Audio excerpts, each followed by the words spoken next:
All right, welcome. We're so glad to have you here for this class on how to overcome stress with brain science. I'm Katie, and I've been coaching since 2010 when I took my first training with Creative Results Management. I'm married and I have 2 adult children. I've lived overseas for the past 23 years almost, but today I'm calling from Ohio in the United States. So, and as we speak, my husband is on a US government chartered evacuation flight from North Africa, so I'm hoping to see him later tonight. So I'm doing this webinar because of my own journey with stress. One reason is that I feel the urgency of this topic is because back in 2012, I was diagnosed with breast cancer, and the doctor said they thought it was probably started around 2010. Well, that made sense to me because that was a year of super stress in my life. It was actually a unique season of stress because it involved the whole community I was living among, not just me or my family. So much like what we're facing today, that's what I went through before on a smaller community scale, not on a global community scale. But you know, cancer, along with about 85% of all illness, is linked to stress. So personally, I'd really rather not go through that again. So my motivation was high to get this stress thing figured out. So I took some time and I did a lot of research on this. During that time of crisis in my life, I'd say my stress levels were consistently above an 80 on a 1 to 100 scale for probably a period of 2 or 3 months, if not a little longer. So I know that stress is part of life and that some stress is actually good for us and healthy for us. But I wanted to figure out a way to live more consistently at a lower level of stress so I could be more available for my family and be healthier in the long haul. So during this webinar, you're going to hear some information and techniques. You're going to practice some techniques. You're going to have a chance to discuss what you're learning in small groups. Several times you'll be with the same group. You can get to know people a little bit. And you're going to take time for personal reflection throughout. So you might want to grab a piece of paper or get your phone ready to jot some personal reflections down. That will actually be helpful on several levels for you. So let's start. I want to take a moment for you to reflect on you. What about you? I'd like you to take a moment and rate your stress level right now from 0 to 100. Give yourself a number.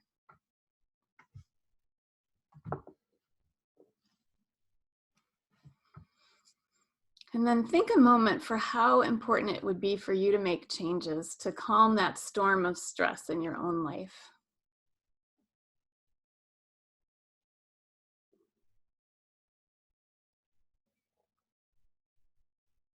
What would it do for you to be able to calm that storm of stress in your own life better? What would be different for you or for your family if you could do that?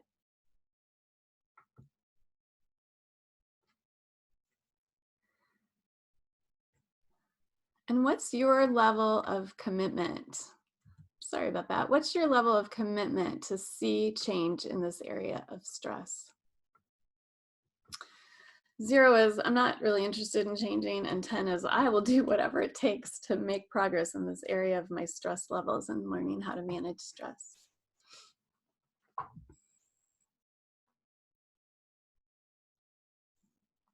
Just going to give you a few moments of quiet to jot down anything else you want to note about where you are right now in this issue.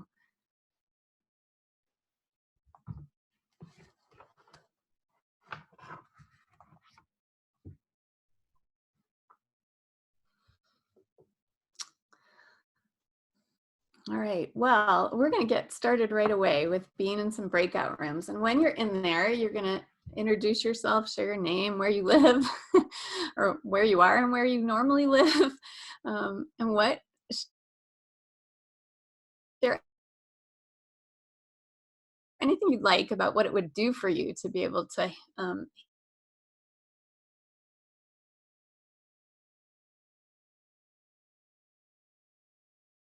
handle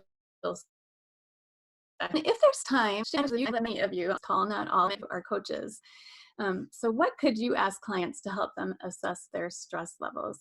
All right, but before, we got a couple tech things to do before we do this. So you're gonna find the instructions in the chat box. Now the chat box, once Rod, who is assisting me today, Rod Crabill's doing logistics and all this tech stuff, thank you Rod, he's going to be putting that in the chat box for you so that you can see that, the instructions that are here on the screen.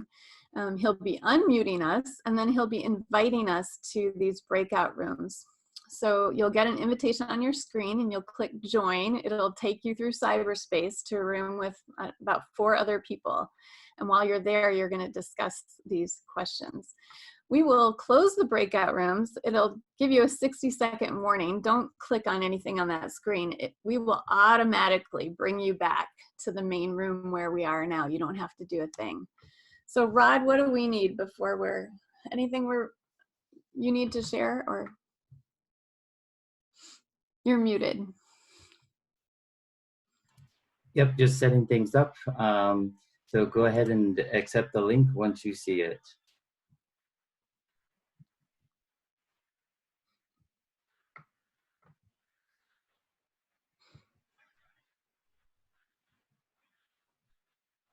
Clean up your room. All right, go ahead and join your breakout room. Okay.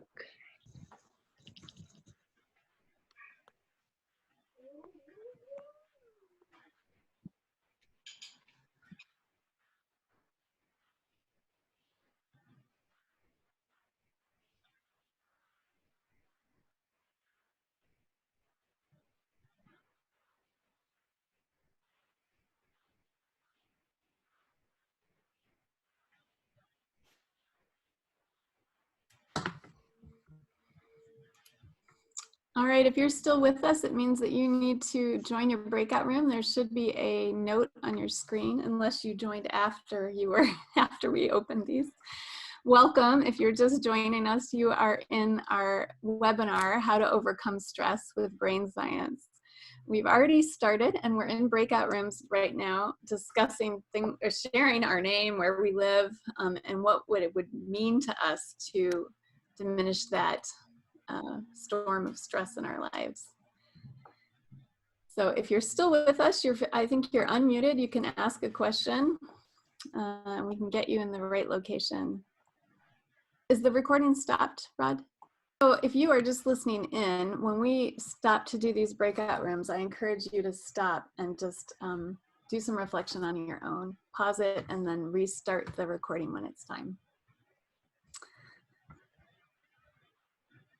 All right. There it is. Welcome back, everyone. Glad to have you with us. We're about to mute you now that we're back in the big. Welcome back. All right, so we're going to take a look at what do we mean by stress. And there are actually 3 parts to stress. There's the stressor. It's an event, usually external to us, that puts some strain on us. And I don't know about you, but just looking at that photograph kind of put some strain on me. I don't like it, right? So that's the stressor. The coronavirus, for example, in general is a stressor for all of us, but there are many other stressors that make up part of that, if you will. So for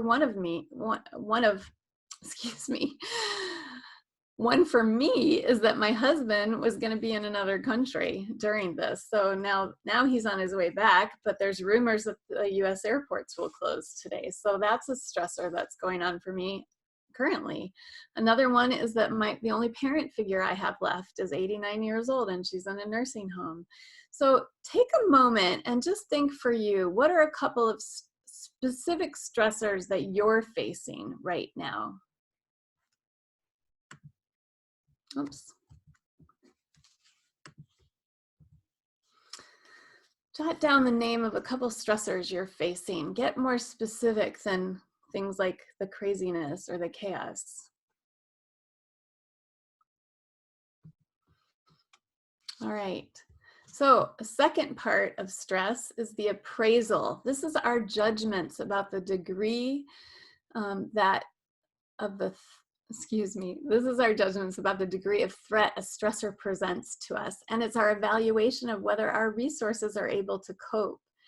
A number of years ago, HSBC, which is I think a British bank, did these advertisements, and they were all kind of like this one. This one fits so well. For some people, these stiletto shoes will be pleasure, and chili peppers would be pain. But for others, the stilettos would be pain, and the chili peppers could be pleasure. Now, for me, they're both pain. I don't like either of them. But the point is that there can be something external that's happening, and it may be a stressor or even a big stressor for me and no stressor for someone else. So that's important to remember. It's what's going on in our minds that makes it stressful for us or not. All right, the third part of stress is the strain. That's the effect that the event or the series event has on us as we feel it internally. This is what most people refer to when they say I'm stressed. They're talking about the strain of stress. But because our appraisals or our judgments, our internal thinking about the stressor differ for each person, the same stressor can lead to varied levels of strain or stress in different individuals. I like rubber bands as an illustration of this. My rubber band might be kind of thin right now, or it might be a little bit broken or frayed because of what was going on for me even before this coronavirus hit. Or maybe I just get off a 2-month vacation and my rubber band feels strong and thick and I feel very resourceful. This is important because we can have a tendency to compare or judge other people for how they're experiencing stress. So how do we address stress? Stress can be addressed by 3 basic ways. 1 is removing or changing the stressors. 2 is by modifying the appraisals. And 3 is by reducing or treating the symptoms of the strain. Now, we're only going to spend a moment looking at the first one as far as reducing the, I'm finding this in my notes, removing or changing stressors. So sometimes there's very little that we can do to remove or change something that's external to us. We can't change the fact that the coronavirus is spreading.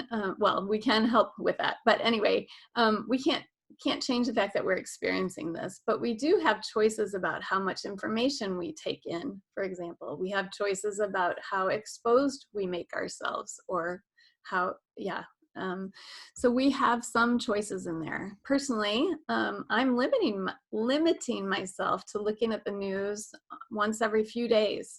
When I hear it, I find it very stress-inducing. So I'm taking measures to reduce the amount of stressor that I experience. I'm going to stop sharing my screen here for a moment, and just to give you all an easier way to find the chat box at the bottom. So, so if you put your cursor over the bottom of your Zoom screen, you're going to see mute and stop video. You can also see where it says chat. So click on the chat box and write in one way that you can remove or change the stressor, a stressor in your life.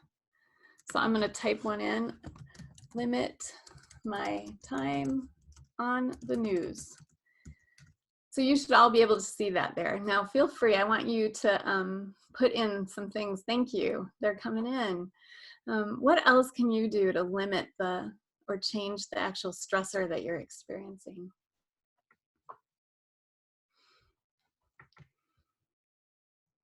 All right, thanks. These are coming in.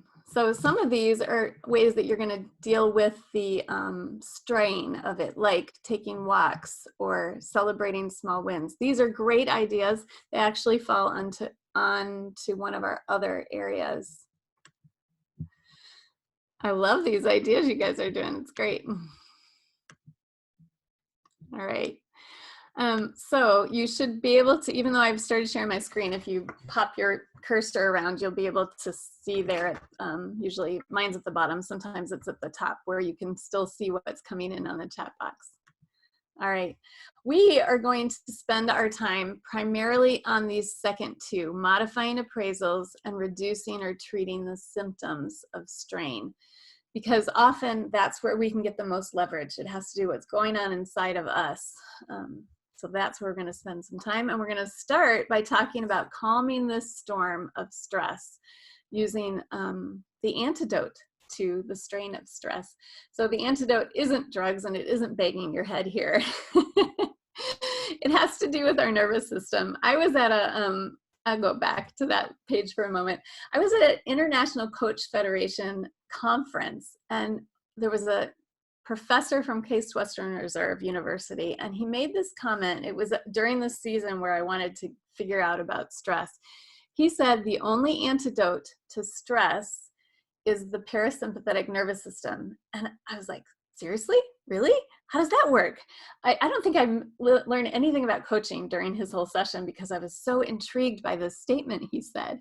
And I spent some time researching and looking this up. And so I'm going to share with you a little bit of the science behind it. Some of you will love this, some of you won't be so interested, but it lays the foundation for why the techniques that I'm going to share later work. So our nervous system is made up of central nervous system and peripheral nervous system. And if you follow that right-hand chart, the right-hand side of the chart down to the bottom, you'll see that our autonomic nervous system, this is our involuntary nervous system, is made up of two divisions, the fight and flight, or sympathetic division, and the parasympathetic division, which is often called the rest and digest part of our system.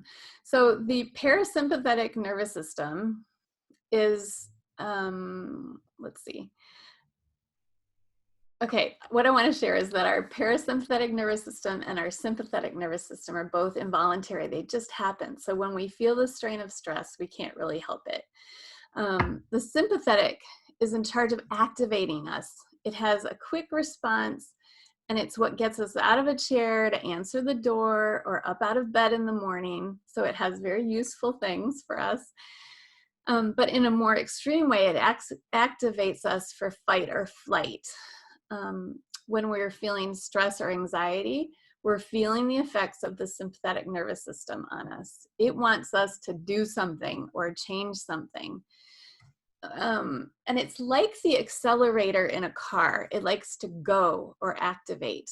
Our parasympathetic nervous system, on the other hand, is in charge of conserving energy, of renewing our body systems and our vital systems like our cardiac, digestive, and immune systems.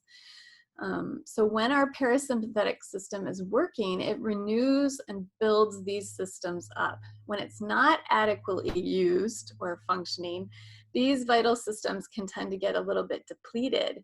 And that's why stressed people have heart problems, why they can't sleep, why sometimes they can't think well.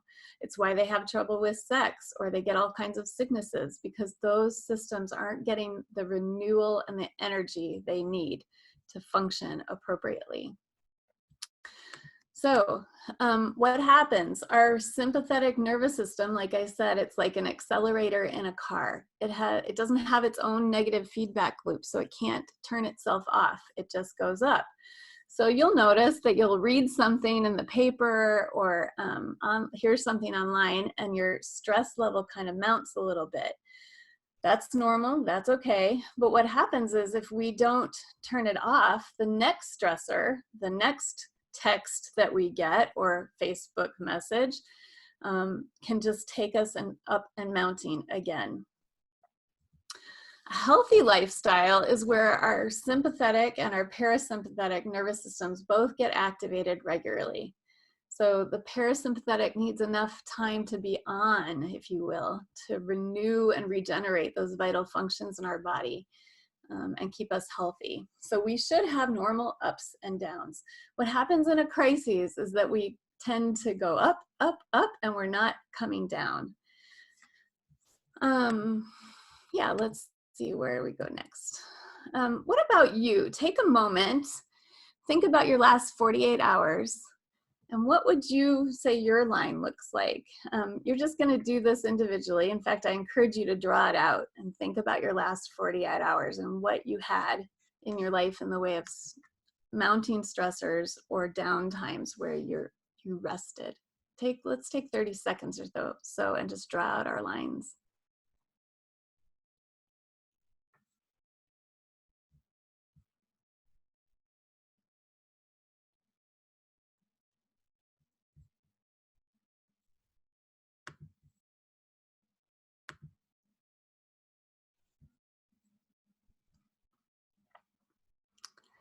Just to make it easier for us to write in the chat box, I've stopped sharing the screen, and I want to invite you to write a few questions that you have at this point.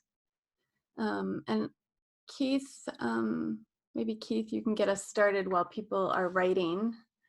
See if you Mute me. There you go. There we go. Yes. Well, Katie, this is great. I'm enjoying this. So oops, I'll put it back up here so I get it. So so I'm seeing you've got to activate one of these two systems working on that chart you had. You're working from the bottom up in there. And so getting a balance of rest and versus the things that are being activated. So what do you think is, can you, maybe this is the question is, can you out rest lots of stressors? Or in other words, can we just like, okay, I'm still going to stay on social media just as much, and I'm going to have all those stressors coming in, but I'm going to breathe while I read it. You know, I mean, does that kind of thing work, or do we have to do something different? Yeah, it's a good question. I don't know for sure. My sense is like that we can get overstressed where it makes it really difficult for our body to de-stress. Because we're activating the sympathetic nervous system, it's dumping certain neurotransmitters into our system, and it takes some time to overcome those. In other words, if I've gotten my level of stress up pretty high, maybe just stopping and breathing for a few moments might not de-stress me enough. An example of this was yesterday. I realized I need to go for a hike or a run. After that, then I could kind of de-stress. So it does make a difference how much stress we put into our lives. Thanks, Keith. I'll make one. I know you're reading that comment, but I'll make one more comment. So I was looking at my thing. I was stressed yesterday. I was stressed. We were putting on a stress workshop and you and I were like figuring out the technology, and we did a live thing on Facebook yesterday and then posted it around. And so I've been scrambling about what we're going to provide for people. And this is great that we're doing this. And the interesting thing was Lori was telling, my wife Lori was saying, okay, I'm going on a walk. If you don't want to come, you don't have to come. I'm like, no, I need to go. So we went on a walk and everything went down. All the stress went down. But then the thing I consciously did was not go back to the things that would add that stress in again, so that I could stay de-stressed. You see what I mean? Yeah. Yes. And that one really helped. So the whole evening was de-stressed for me because of the walk, and then because of not adding the stressors in. Is that the right way of thinking? Yeah. Oh yeah, like why get yourself mounted right back up after you've come down? So planning and scheduling our days, especially if as we have more of this shelter in place, I would say taking out new input in the evenings would be important in order to get good sleep, because once you've got that stress level going, you've got to do something to get it down. So yeah, John mentions if we learn to calm first, can we miss the value of the stress in our lives? I think we naturally are going to, I'm not quite sure if I'm going to interpret his question correctly, but we'll naturally are going to get stress in our lives. I think our culture tends to keep us from getting calm in our lives. Many of us are Christians on this call, and I think we have a Christian culture that promotes being activated rather than rest, even though it's very clear value in Scripture. Stress can be very helpful. We need at least a little bit of stress to get us motivated to do anything, to get to the grocery store or to start working on dinner. We need that a little bit of activation. What the problem is when we're overactivated. though. And Larry, I noticed your question about the greatest source of stress is the questions we can't answer. And yes, I think that's probably true of a lot of us. So many unknowns, and this is typical of crises, that the unknowns, there are so many unknowns. So taking some time to think about what can we control, what can't we control, and focusing on what we can control can be helpful, and learning to kind of let go of some of those other things. And we're going to practice something later that will help us learn about letting go. All right, we're going to move on. Let me share my screen again.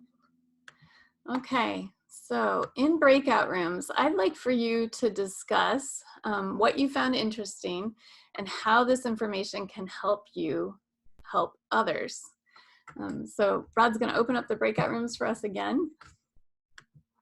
And you'll have about 6 minutes to discuss this.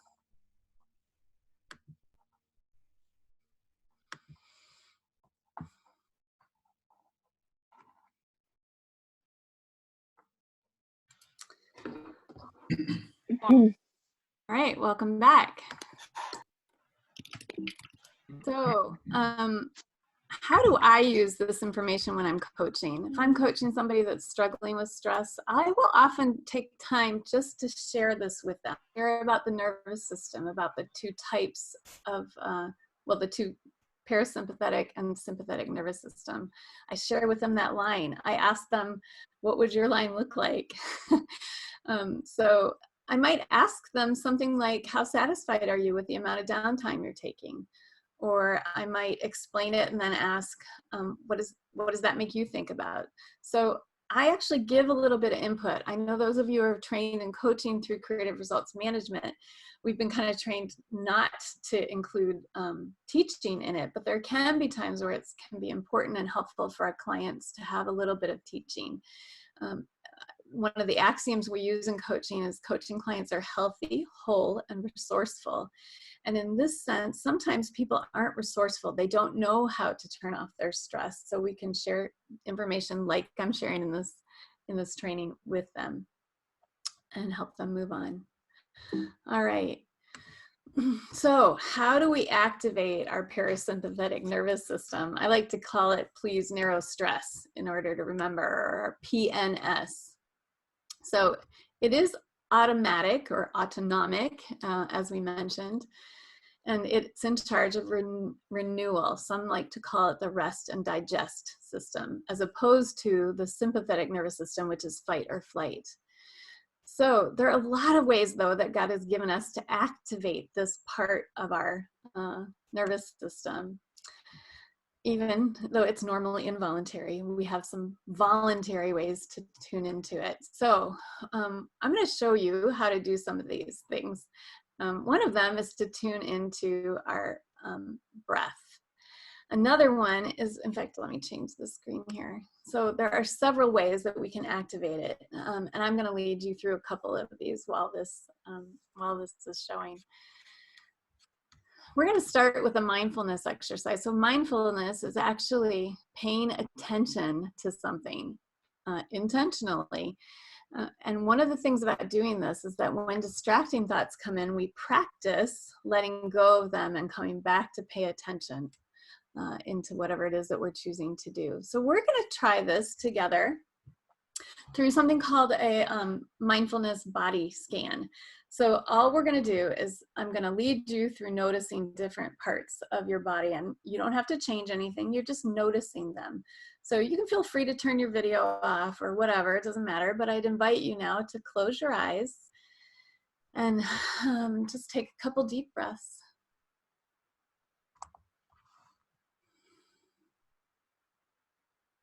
Slow your breathing down.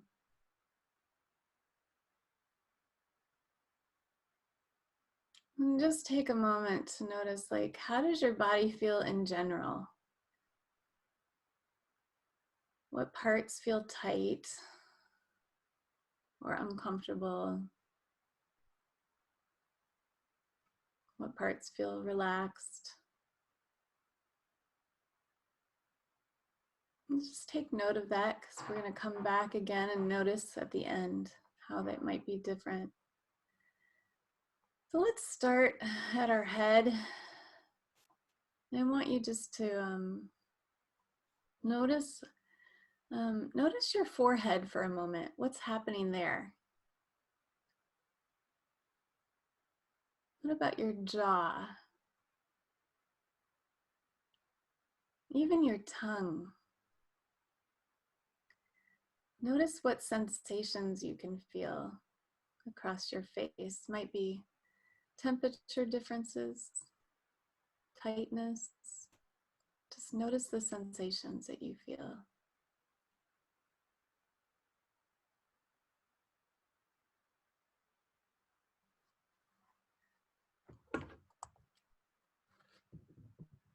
Now move your attention down to your neck and your shoulders.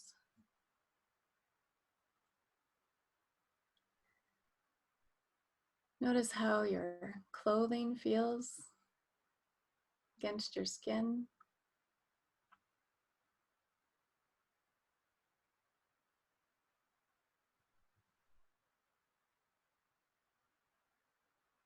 Take note if your shoulders feel the same or if they feel different.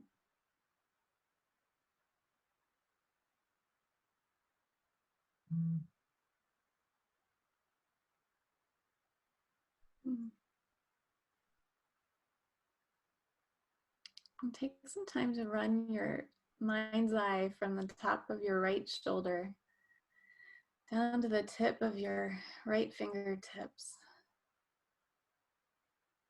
See how many different sensations you can feel just in your arm. There could be tingling, pressure. You might feel different fabrics. Notice the temperature difference from one part to another.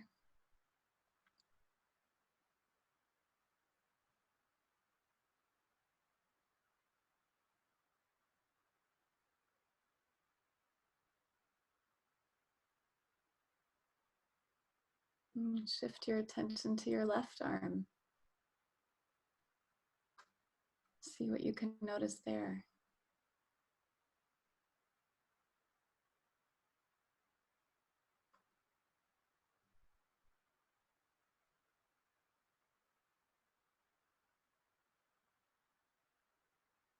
What's the difference between your right arm and your left arm?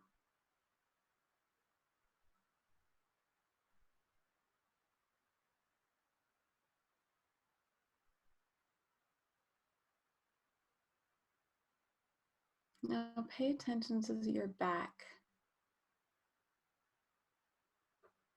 Notice any place it's touching your chair.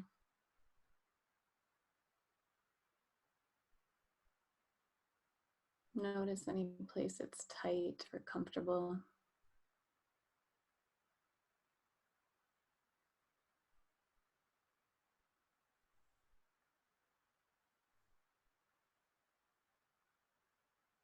Move your attention to your chest.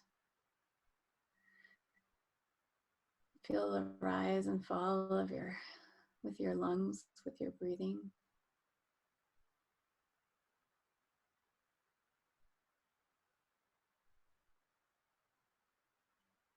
Notice your stomach area, your belly.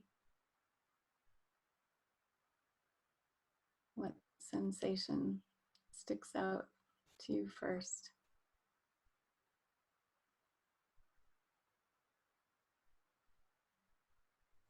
What else can you notice going on there?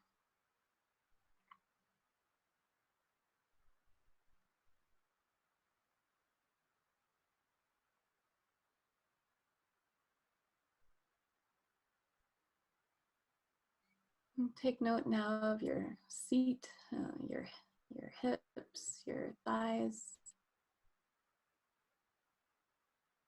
Notice the pressure.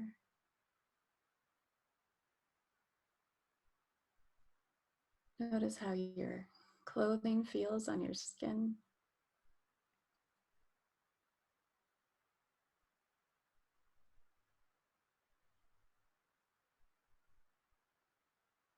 Move your attention down to your calves. And take note of how they feel different than your thighs.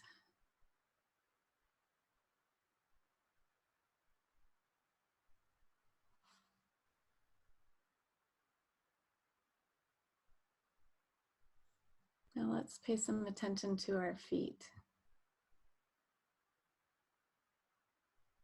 What sensations can you feel in your feet?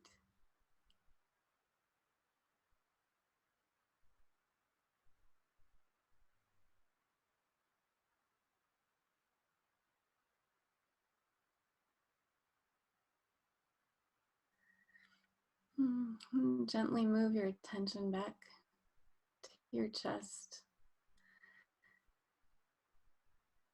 Notice your breathing again.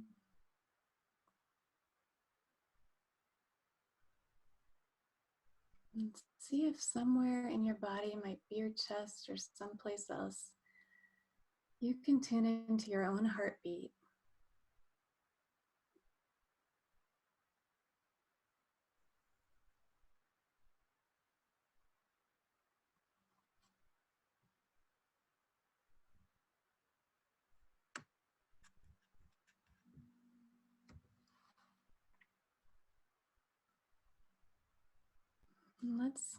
We're going to move from a body scan to just doing mindfulness around our breathing for a few moments.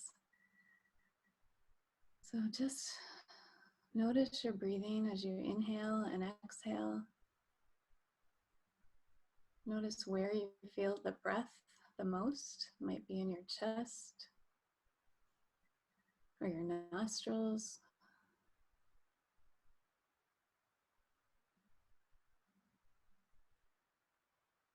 See if you can notice the little pause between your exhale and your inhale. You don't have to change your breath in any way, just see what you notice.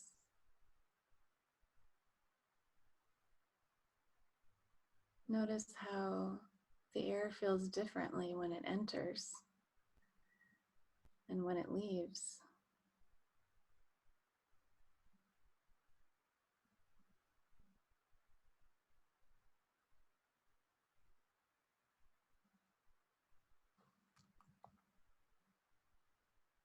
All right, so we're going to finish our mindfulness and our breathing exercise up, but before we do, just scan your whole body again.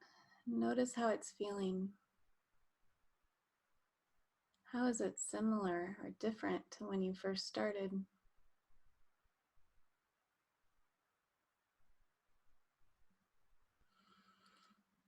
Before I open my eyes, I like to wiggle my fingers and my toes and then go ahead and open my eyes. You can open yours.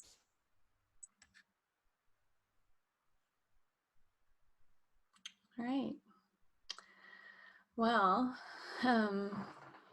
just looking at our slide again, that was mindfulness. Now, that was a mindfulness with a body scan. Mindfulness can be done with all kinds of things. You can just be still and rub your hands on the blanket near you or the couch or your fabric on your clothing and notice how many different textures you can feel. Just notice what they feel like. So all these kinds of things, they turn on our parasympathetic nervous system. Another thing you can do is stare out the window and see how many shades of color you can see. So it's just taking time to pay attention to something. And when we notice other thoughts come in, letting go of those thoughts and practicing this focus of paying attention to one thing. And then breathing, we practiced it there at the end of our body scan. There's a lot of different things you can do with breathing. You can Google breathing exercises. I personally really like the Calm app, and some people use the Headspace app for things like mindfulness and breathing and meditation on there. So relaxing. Let's talk about relaxing for a moment. I think I'll stop my screen. So relaxing, what I mean by this is mostly physical, like literally relaxing our body. So there are a lot of different ways you can do this. The See Beyond is offering a progressive relaxation free webinar in a couple weeks in April. You could sign up for it once you go to our site, but we're going to try just a few really easy ones right now. So this is an important way to reactivate our parasympathetic nervous system, because relaxed muscles send a message to our brain that we're calm. And it's kind of like a river. We don't have to get calm and then relax our muscles. We can literally just do it. So stretching, literally lengthening your muscles. Feel free to do this with me. Lengthening those muscles sends a message to your brain that you're calm, and then your brain will start helping the rest of your body feel calm. I like to do this in the early evening so that I'm kind of preparing myself to sleep later on.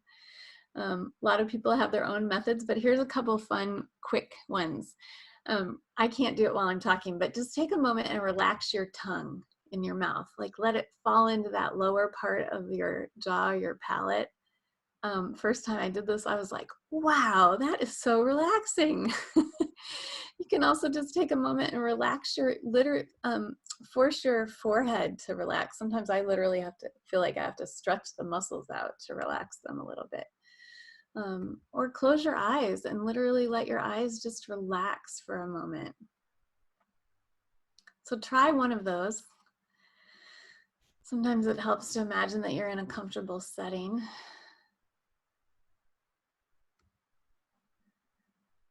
Oh.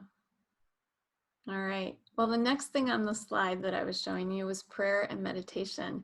We're not going to actually practice this together, but when I was at Case Western Reserve at that International Coach Federation conference I mentioned earlier, the same doctor, like PhD kind of doctor, I can't remember his name, I'm sorry, I wish I could give him credit. He mentioned about the research on prayer and meditation and how significant it can be in relation to anxiety. One thing he noted, though, was that prayer works as long as people are praying to a loving God, which made sense to me. We're going to talk more about how our mind works in a few moments, but it makes sense to me that we need to focus on God's character and those qualities rather than just giving him a list of all of the things that we're anxious about. We can do that, but we don't want to do that over and over again because of how our mind works, which you'll understand more in a few moments. Meditation is something that I'm learning more about. I've been practicing it as a way to still myself so that I can hear from God. Like it talks about in Psalm 46:10 when it says, be still and know that I'm God. So focusing on his character and learning how to still those voices in our mind. And I think practicing mindfulness or meditation helps us learn how to let go of those things. We focus on one thing like our breath or what's happening, the textures around us or something like that. Practicing that and know when thoughts come, letting go of those and going back to what we're focusing on actually trains our brain to be able to focus and concentrate more. And for me, that also can mean letting go of those anxiety-ridden thoughts that increase my stress. So the last one on here is yawning. And I just think this is really fun and it works. So let's take a good yawn. I wish I had done this so I could see you all. I noticed that if I force a yawn, like if I fake it, often a real one will come right after it.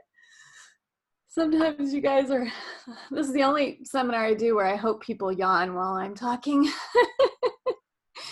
It literally takes in this big breath and activates our parasympathetic nervous system. So we are gonna take a break here in a few moments, and when we come back, I'll do some question and answers. So what I'd like you to do is write down any questions that you have in the chat box. And I kind of got ahead of myself. Actually, what I want to do is we're gonna do breakout rooms, and then we'll do some Q&A. So Rod will be setting up our breakout rooms. And in our breakout rooms, I want you to share which techniques to calming your nervous system are you most likely to try or start using more. And then if you're a coach or someone that's helping others, how can you incorporate using one or more of these into your work with others? Okay, that's what you're going to be talking about. It should be in your chat box. Yeah, it's in your chat box. Yeah, go ahead, Rod. Yep, it's in your chat box, and there's your invitations.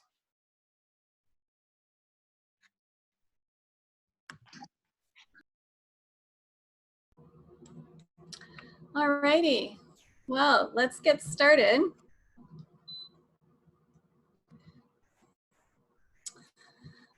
Okay, so we're going to do a little bit of Q&A here. I just saw one, but Rod, maybe you saw some more, so I'll get started with the one that I saw. John wrote, "There's good stress as well as bad. Is there a way to transform or redirect bad stress?" So actually, I would say that we have stressors out there, and a stressor, I may interpret it as bad, or I might interpret it as good. So for example, when my son got married, that was a really good event. It put some stress on me, but it was a really good event. So I think it has a lot to do how we're thinking about it, which is what we're going to talk about in the next session, or in our upcoming stuff. Rod, what else is there for us? Yeah, is relaxing covering up emotions that we want to avoid processing? I'm not an expert in that, so I don't know. I don't think so. I think relaxing has to do with like lengthening our muscles, calming ourselves. But I think that there's value in identifying our emotions, what's going on in there. I don't think that relaxing is covering them up, though. That's my gut. Okay, another question. Practically, how do you let go of anxious thoughts? Yeah, we're going to talk about that more in a few moments. So I'm not going to address that quite now. Okay. It would be interesting to reconsider different personality types, de-stress, and which are the unique to that type. That would be interesting. I agree. I won't be doing that today, though. All right. Can we utilize the PowerPoint that you used when we coach others? Let me think about that. And if I can adapt it in a way that's usable, it'll be on Keith's website. I would say, as we move forward, feel free to use your phone and take a photo of the screen if you like. Okay. Do you want some more questions? I think we need to move on. So, All right. Yeah, let's do that. All right. So we talked about that there are 3 stress components we can and ways that we can deal with it. We can remove or change stressors. We can modify our thinking or our appraisals about those. And we can reduce or treat the symptoms of strain. So we talked briefly about number 1, like especially limiting the input we get these days. And we talked about number 3. So now we're going to talk about number 2, about what do we do with our thinking. And this will answer some of the questions that you guys have already had. So I find this fascinating, this whole area of neuroscience and how our brains are designed. When we think, it's because we have neural pathways that are going. In our brains, one thought connects to another through neural pathways. This is like an extensive series of nerve cells that are connected to one another. And the nerves can reach out and make new connections, but they like old formed ones best. Some of the connections form conscious thoughts and others are unconscious or implicit. So, and our brain favors well-worn paths. In fact, the neuroscientists say that neurons that fire together wire together. And this means that the more often we think something, the more likely we are to think it again. So we all have some well-worn paths. And you can notice them when you say things like, "Oh, my mom's not going to react well to that," or "I have to get out of here on time or I'll be late," or "I love chocolate ice cream." When I say things like that, I'm demonstrating a well-established thought. It's a neural pathway that's developed and that I easily go down over and over again. And neural pathways are just like other pathways. They can be very developed, or they can be just, you know, barely a pathway. Some of them are stronger than others. So if you look at these pictures of jungle paths, which path would be the easiest to go down? Well, it's D, of course, right? That's the one that your brain also likes to choose. It's a well-worn, easy path. If your brain has special motivation, it'll choose a narrower one, but typically it's going to go down whichever one has been used the most in the past.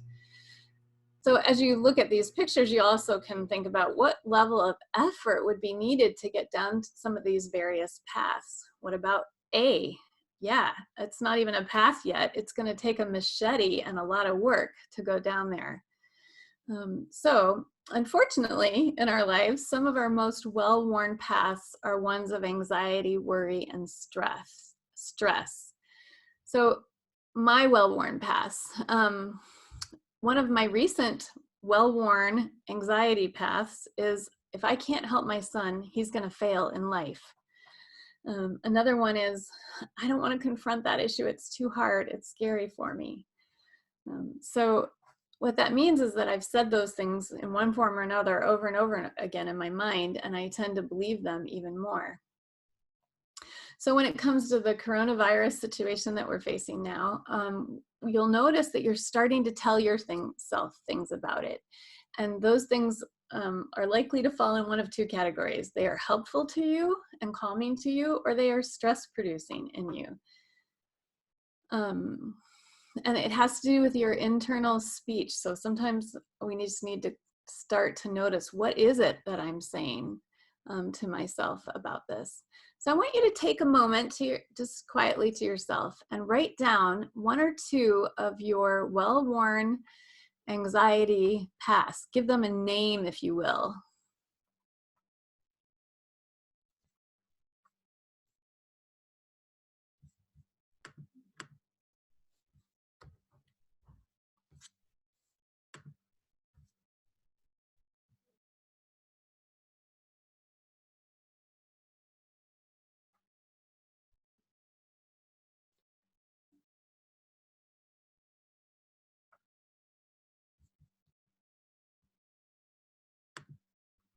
All right, well, Romans 12:2 says that we're to be transformed by the renewing of our minds.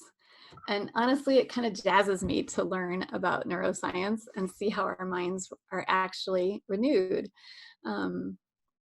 This is another image of a path that helps me to think about this idea of building new neural pathways. And it's the idea of a river that has a path. The water flows in a well-worn channel. And some of our neural paths are like this. They take us to good, productive, and calming places. But sometimes an event can happen that creates some new neural paths for us.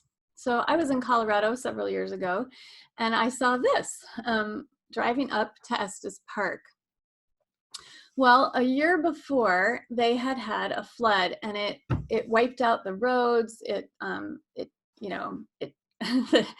I don't know about here, but in some places when you have flood, it actually changes the course of the river, and the river goes in a new direction. But I had driven on this road a year after this flood, and as you can imagine, it means that there was some work that was done. And making new neural pathways is very similar to moving a riverbed or changing the path of a river. So I want you to look in here, look at these photos, and think about what's the metaphor in here? What are some things that had to happen in order to change this river course from maybe a anxiety-ridden thought or pathway to something that was more helpful? If you can find your chat box, you can feel free to put those in there, put some thoughts in there about what happened in this metaphor. Okay, removing obstacles. Thanks, Lori. What else? Yeah, building new boundaries. building a good foundation, getting a bird's eye view, bringing in reinforcements. I love that. Like that lower left-hand corner picture. Sometimes we can't rebuild this on our own. We need some help. Bringing in others to help. Not doing it alone. Reinforcing the sides. Intentional hard work to make a new path. Yes, you guys are on the track here.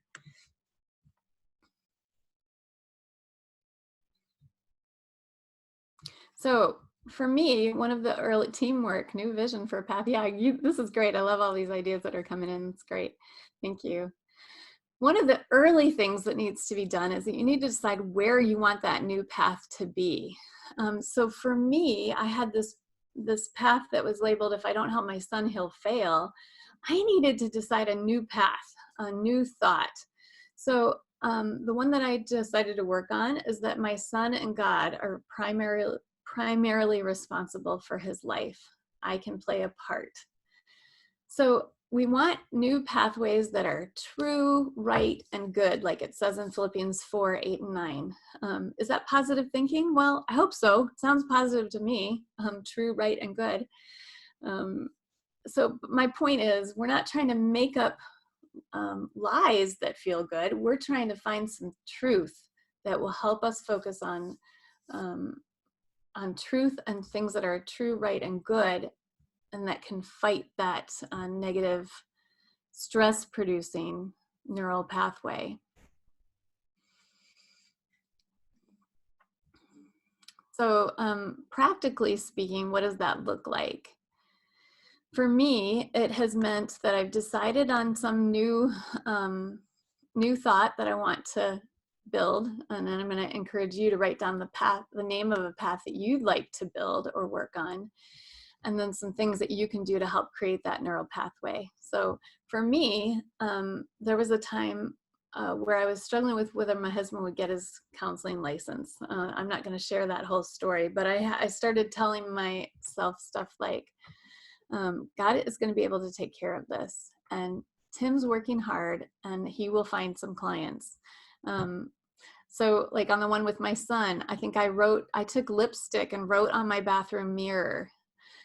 I repeated the things that I wanted to remember to people instead of repeating my anxiety thoughts to people. I asked for prayer to help me change my thinking. So if you remember, the more often you go down a pathway, the more likely you are to think it. This is why it's good to focus on God's character when we pray, instead of repeating over and over again our anxieties. This is why it's helpful for us to remember. I think for myself, when it comes to the coronavirus, I think about things like what actual percentage of people are getting sick or are dying. So I'm reminding myself, like Keith mentioned earlier, this fact over fiction.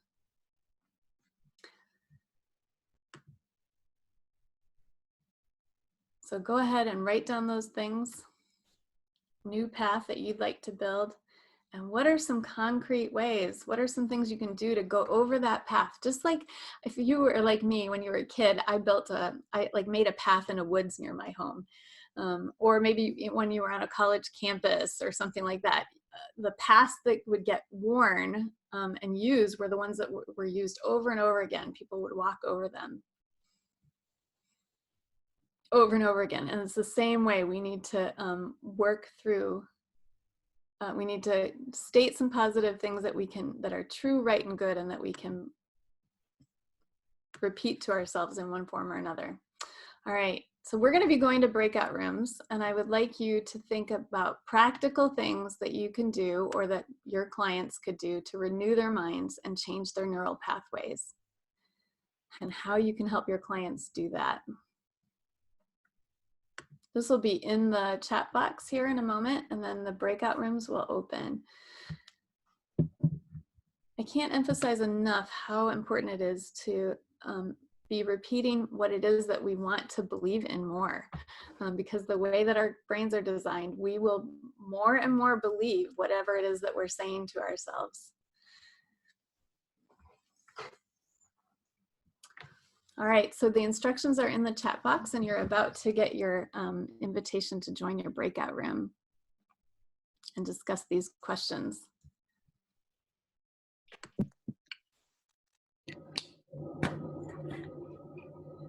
For those who are listening in to this, stop for a moment and think yourself, write down some things that you can do to keep remembering what it is you want to believe instead of listening to those stress factors over and over again.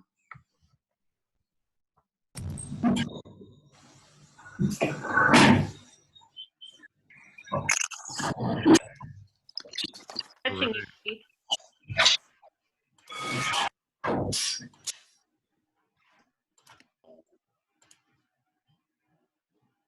All right, welcome back. I hope those were good discussions. We're going to do a little Q&A from some of the questions that have already been in the chat box. If you have something else, feel free to put it in there. We'll see how many we can get through. I'll just remind you, I'm neither a medical doctor nor a neuroscientist. A lot of my training has come from my own research, so I can help answer some of these, and you can search out answers on your own as well. But let's get going with a few Q&As. Rod, what do we have? Yeah, there was a question that came up. Do you typically have clients practice these techniques while you're coaching them during the coaching conversation? Yeah, so I think it depends a little bit on the client, how they're doing. If I can tell they're really stressed, they're getting distracted, yeah, I'll just stop and do this with them. And I think it's very helpful and valuable. In fact, sometimes it's most valuable to practice with someone. That's how they're going to learn, and they'll remember it better if you actually practice it than if you just tell them about it. Yeah. All right, great. Another question that came in, what's the impact that grief has on stress and what the world is going through? Yeah, so grief is grieving is a type of stress, right? But it needs special attention. If you go to our website, my website is cbeyond.cc, and we'll give that to you in the chat box here in a bit. There are some great articles on grief in the article section under resources. Helping your clients identify what they're grieving can be helpful, and helping them process the emotions that are in there can be helpful. And so those are similar pieces to what we're going through with stress, identifying what exactly is it that's stressing me and what are my emotions in it, but then activating our parasympathetic nervous system. So there is a lot of overlap between grief and stress. And certainly if you've been grieving and then a new stress hits you, it's just that thing that helps that pushes you uphill to another level of stress. And so it's very important that we bring ourselves back down to more of a baseline so that we're resourceful when the next stressor hits. All right. What else, Thanks. Yeah, another question came up. Is there a website link that we can direct parents to so they can help their kids with stress? Yeah, so one resource is that we have a child psychologist who's going to be doing I think it's called One Proven Way to Reduce Stress, a webinar in April. And she specifically is going to share about how to help others with it, including children. So that might be a resource. The other thing that I wanted to mention with that is the Calm app, which I like. It's a science-based meditation and mindfulness app. We're putting these in the chat box. They have meditations and sleep stories just for kids on there, which I think my kids were grown by the time that came out, so I haven't had my own kids use it, but that would be worth a try. But mostly what I want to share to you came from the child psychologist on our staff, who shared with me that kids will reflect what's going on in their parents. So if your kids are stressed, one of the best things that you can do is figure out how to get calmer yourself. Because kids are watching their parents and they'll mirror what they're seeing in their parents. So work yourself at turning on your parasympathetic nervous system, turning out some of those anxiety pathways that you tend to go down. Yeah. 2 more questions just came in. Mm-hmm. Mm-hmm. Is our goal to have a stress-free life? No. The only stress-free lives are when you're dead, I think. We need stress to live. We absolutely need a certain level of stress. However, in times of global crises, or when your family or you personally are going through a lot of crises, when there's one demand after another, we do need to bring ourselves back down to a baseline so that we can handle the next stressor. So we're not trying to be risk-free. We're trying to not be overstressed. And that's an easy place to get, the overstressed section of our life, or, you know, to get overstressed. Yeah. Yep. Some more questions? Yeah, go ahead. All right. What is one of your favorite books on neuroscience and creating better neural pathways? Yeah, at the end of this presentation, I am going to put the put a reference for the book that, and I can't remember the name of it. It'll come up on the screen and you can take a picture of it, that specifically dealing with anxiety. That was helpful. I forget where I first learned about it. One Christian book that talks about this a lot, that's been helpful to me, but did not focus specifically on stress, was Anatomy of the Soul by Kurt Thompson.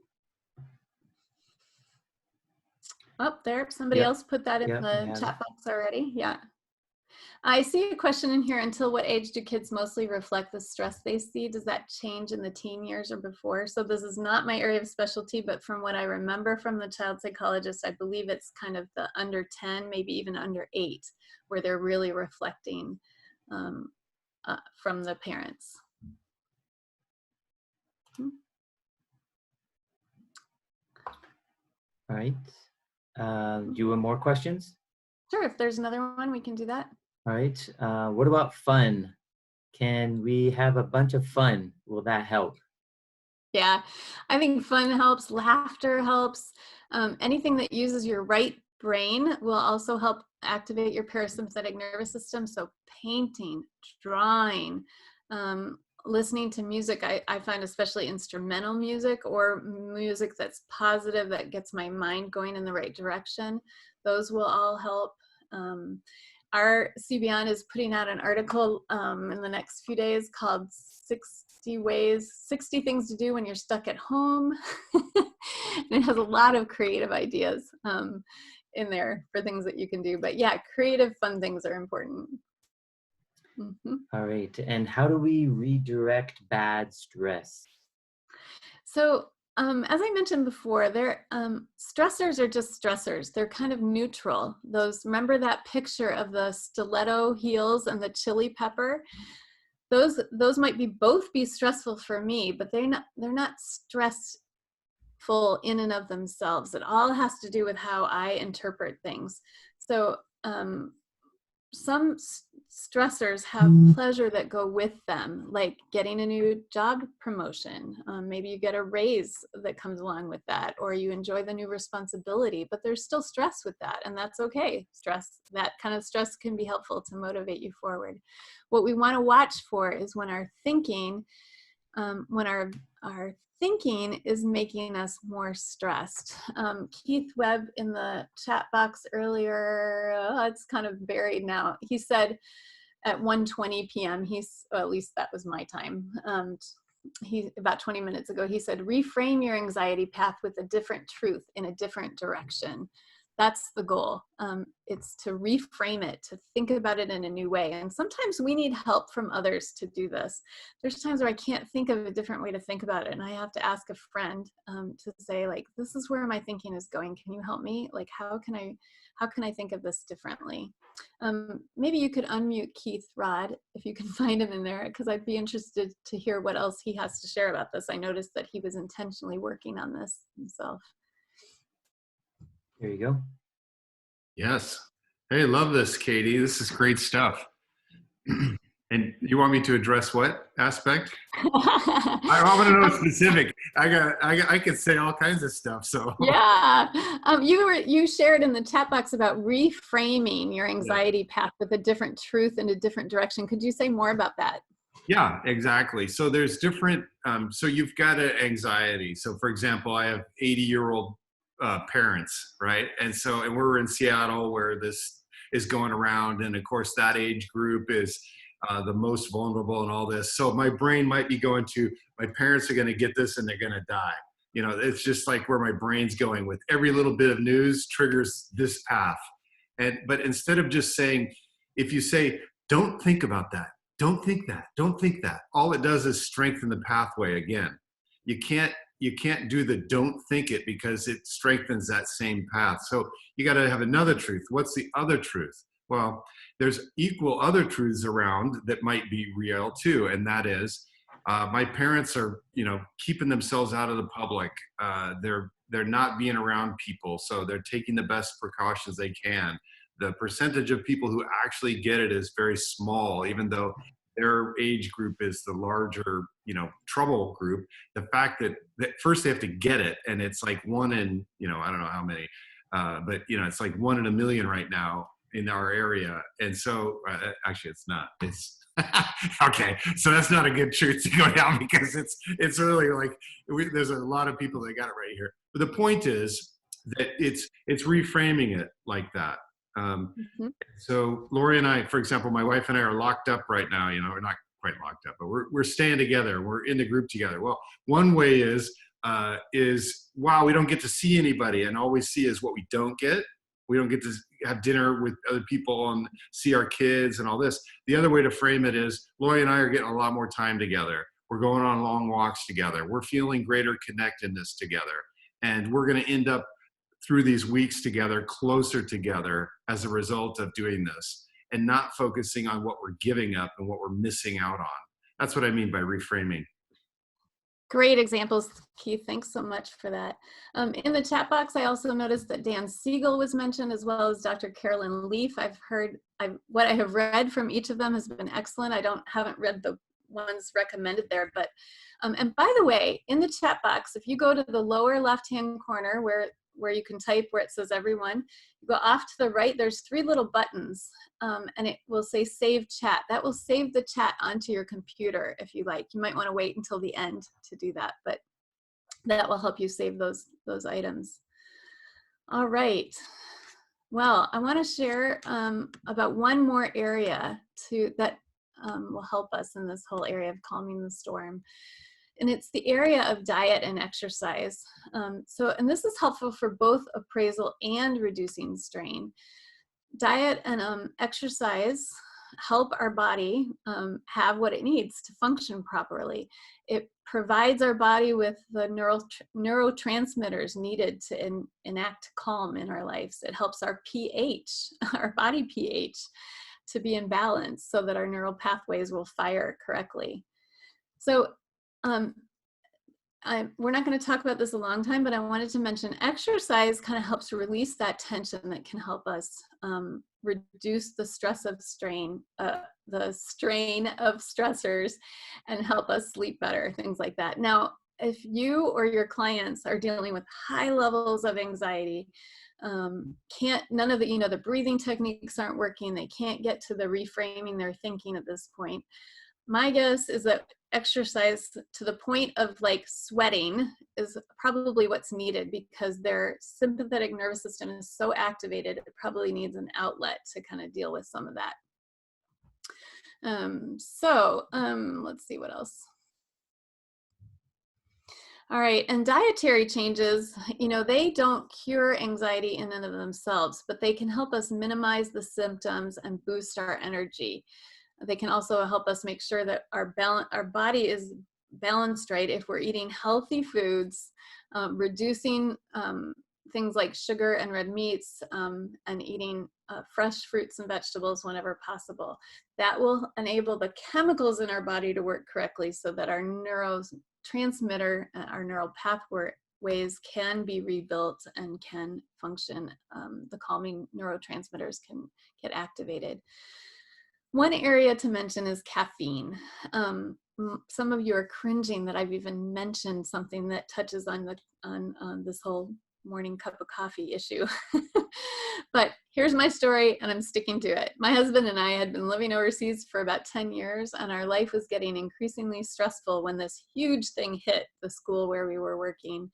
And had those high levels of stress. Like I mentioned, I was high levels constantly for several months. We decided to take out caffeine from our diet. If you're a high caffeine intake person and you want to do this, you should reduce it slowly. But this drastically reduced my stress levels. I would estimate that my stress levels went down by about 70% just getting rid of caffeine. And the reason for that is because caffeine depletes your B vitamins. And your B vitamins are needed for the production of calming neurotransmitters. Neurotransmitters are the chemicals that allow messages to go from one neuron, one nerve cell to another. They bridge that tiny gap between nerve cells. Caffeine also raises stress hormones and can put your body into a state of prolonged stress. It's a stimulant, right? So it puts you into hyper alertness. And if you are struggling with stress, then reducing caffeine will really help you because your body will be better able to activate its parasympathetic nervous system. Alcohol, often people will try a glass of wine in the evening to calm themselves down. That does have a short-term effect on you, but the longer-term effect is that it can disrupt your sleep for up to 2 weeks after your last drink. So those are a couple notes on exercise and food that can help you in this time. Oops. In the chat box, I would like you to jot down your takeaways, any action steps that you'd like, and any highlights from our time. So take 60 seconds just to jot them down for yourself personally, and then start putting some of those in the chat box.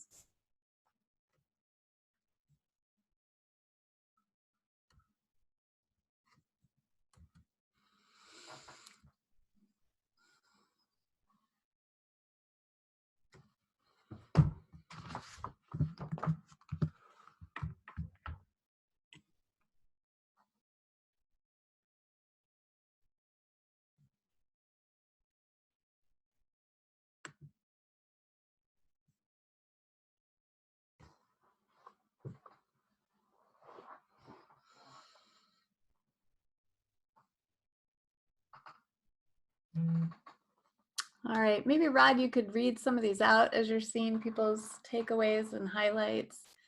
Sure. Let's see. Well, while Rod's getting started, in a moment, I'm going to share my bibliography, and we have a couple more things to share with you before we finish up at the hour. Yeah, somebody mentioned intermittent fasting. Identify stressors and reduce them. Totally agree with the whole food, plant-based diet for anxiety and good health. Reframe it, find a different truth and pursue it. Choose to create a new pathway around I can do all things through Christ who strengthens me. Plan to draft an email to parents with help from our work team. Reframe your anxiety with a new truth, going in a new direction. Love the metaphor for clearing the road and changing the pathways. Reframe stressors I can eliminate with a different truth. Highlight was seeing how God made our bodies, and the scripture supports that. The action is regular exercise. Going to review 36 verses on the character of God from the Navigators. Exercise, meaning dust off my P90X DVDs. Create new pathways connected to neuroscience, how that scientifically connects to Romans 12, verses 1 and 2. There is hope. 1 or 2 more, Rod. Okay. There's hope for many things, and reframe and cultivate gratefulness. Yeah. I liked one that said something like, there's a lot I can control, and there are a lot of things that I can do. I forget exactly how it was stated, but appreciated that. All right, let me share my screen again, because I want to show you some places you can get more resources. This is where you might want to take a picture. I'm not sure if we'll be sharing our slides later, but Brain-Based Therapy for Anxiety, a workbook for clinicians and clients by John Arden. That was the book where most of this information came from. And then there's a couple more there. relaxed and contented, activating the parasympathetic wing of your nervous system. That was an article, I believe. Yeah, so hopefully those will be helpful to you. I wanted to share a couple more resources here. One is the Creative Results Management website. If you would like to learn more about helping others through coaching skills, please visit this website. And Rod will put this in the chat box as well so that you have it when you save your things. Keith, would you like to add anything else here? Oh, Rod will have to unmute you though. So. Yeah, sorry. 1 second. There you go. Yes, Katie, what I want to say is thank you so much for leading this. And Rod, thank you for being the tech behind it and making it happen. Katie's going to be leading 2 teleclass series through creativeresultsmanagement.com that begin in April. So they begin in a couple of weeks. And I know they're not framed exactly around this topic, but Katie, do you want to say something about how they do relate? I'm sure right brain coaching. Yeah, so one is assessment-based leadership coaching. That doesn't relate very tightly to this, but if that interests you, we'd be glad to have you. The other is right brain coaching skills. And so it's about using techniques. Even things like the body scan, using those in coaching. We do things like guided imagery and dealing with emotions and how to help people process their emotions, using metaphor to help people uncover some of these things, which can be really helpful for stressed out clients to tune into metaphor and share what it's like, and for you as a coach to help draw that out a little bit more. Yeah, thanks, Keith. Yeah. So we'll be doing that. We also did make a recording, and so we're planning to share the recording out. So we have your email when you signed up. We're going to use it. We're not adding you to our lists automatically. So if you want to join our list, go to our website and join. But what we will do is I'm going to send out one email that's going to point at you again at our websites, but also tell you where to find this recording. And so you can, if you found this helpful, you can get other people to do it. To watch it as well. Yeah, all right, thanks, Keith. Yeah, and so if you'd like more information about mental health and surviving a crisis, you can check out our website, cbn.cc. We have some great articles on things like how to overcome the chaos of crises. One is called The Antidote of Stress, which is actually a kind of a review of what we've talked about here, at least part of it. What else? We have one coming out called 60 Things to Do When You're Stuck at Home, and one that's called Quarantine, Here's How to Stay Mentally Healthy. Those are both coming out this week. So if you sign up for our newsletter, you'll get those delivered to your inbox. And otherwise, you can go to our website and check them out there. Yeah. All right, and we already shared our takeaways. So we want to thank you for being here. If you want to hang out for a few minutes and ask some questions or whatever, that's fine. But otherwise, we're going to say goodbye and thank you for being part of it today.